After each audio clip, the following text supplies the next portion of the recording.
আসসালামু আলাইকুম সবাইকে। যারা অস্ট্রেলিয়াতে স্টুডেন্ট ভিসাতে যেতে যাচ্ছেন, তাদের মেডিকেল টেস্টটা কিভাবে দিবেন এবং কি প্রসেস থাকে এটা নিয়ে আজকে আলোচনা করব। তো প্রথমত আপনারা যখন ইমি অ্যাকাউন্টে আপনাদের ফর্মটা ফিল আপ করবেন, দেন সাবমিট করবেন। সাবমিট করার সাথে সাথেই আপনাদের ইমেলে একটা পিডিএফ যাবে মেডিকেল এক্সামিনেশনের জন্য বা হেলথ চেক আপের জন্য। তখন যে কাজটা করবেন আপনারা, ওই পিডিএফটা থাকবে 4 পেজের একটা পিডিএফ দিবে আপনাকে। ওইটা প্রিন্ট আউট করে নেবেন।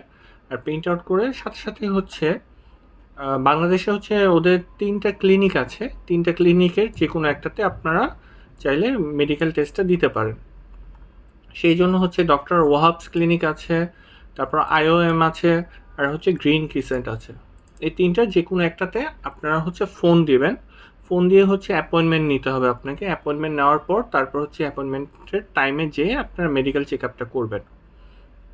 তো আমাদের সময় যেটা হয়েছিল যে আমি প্রথমে আইওএমে গিয়েছিলাম। আইওএমে যাওয়ার পর যেহেতু আমার কোনো অ্যাপয়েন্টমেন্ট ছিল না, সেই জন্য আমাকে ওরা বললো যে ওই দিন পসিবলই না, পরের দিন অ্যাপয়েন্টমেন্ট নিয়ে আসতে হবে। তারপর আমি ডক্টর ওয়াহাবে গেলাম। ওইখানে ভিড় কম থাকাতে ওইখানে তারপর আমি করতে পেরেছিলাম।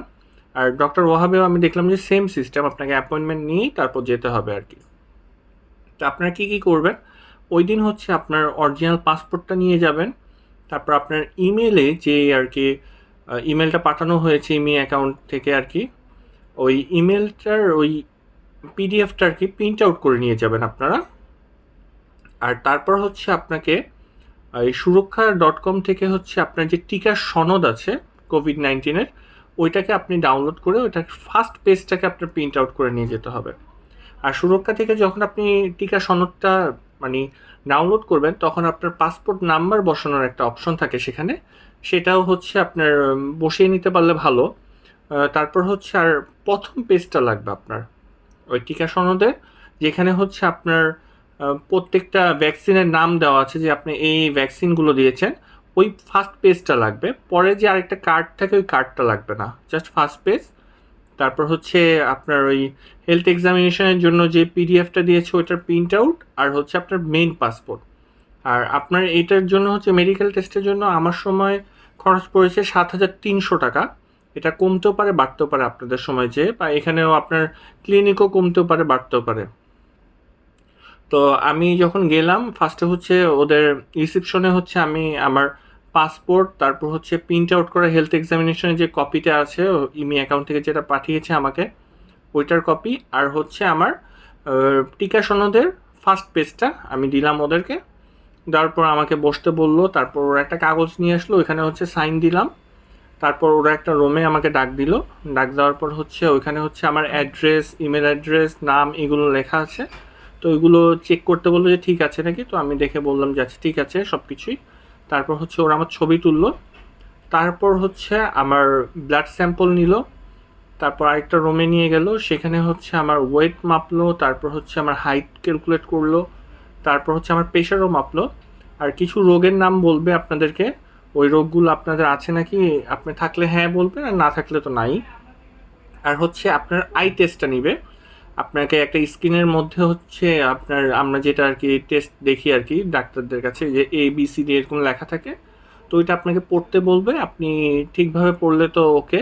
আপনি যদি গ্লাস ইউজ করেন তাহলে গ্লাস নিয়ে যাবেন, আর গ্লাস দেখে দেখে গ্লাস পরে টেস্টটা দিবেন। সেক্ষেত্রে কোনো সমস্যা নেই।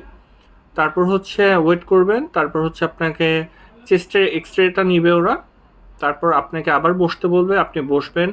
তারপর আপনাকে ফাইনালি ওদের যে মেইন ডক্টরটা থাকে ওনার সাথে আপনার একটা অ্যাপয়েন্টমেন্ট করিয়ে দিবে। আর তারপর উনি বেশ নর্মালি আপনার সাথে একটু কথাবার্তা বলে ওকে করে দিবে। এটা আপনার মেডিকেল পুরো প্রসেসটা শেষ। এখন রিপোর্ট, রিপোর্টটা আপনাকে ফিজিক্যালি ওদের কাছ থেকে কালেক্ট করতে হবে না, ওরা আপনাকে রিপোর্টটা দিবে না। এটা ডাইরেক্ট ওরা অস্ট্রেলিয়ান ইমিগ্রেশনে পাঠিয়ে দেয়। আর আপনার ওরা এর জন্য 2 থেকে 3 দিনের মতো সময় নেবে। তো ওরা ডাইরেক্ট পাঠিয়ে দিবে।